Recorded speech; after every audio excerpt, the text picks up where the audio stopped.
And I started to think like I have to be perfect every time I get on. Everything has to be great. And that kind of discouraged me because sometimes life gets in the way.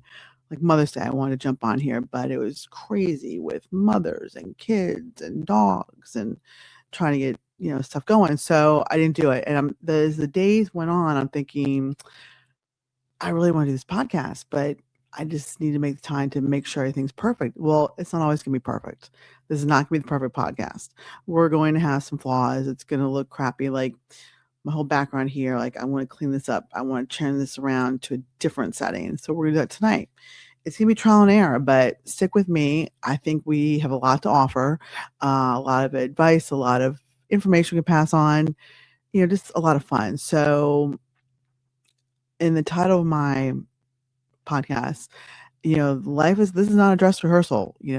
I went to work one day when I was back in my former career, and one of the people in my office had this saying on her bulletin board, and she said, "Life is not a dress rehearsal. Let's go."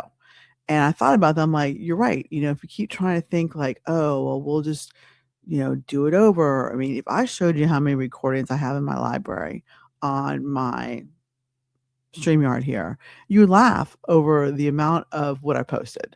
So I'm trying to like get it right and make sure you say the right things. It's not going to happen.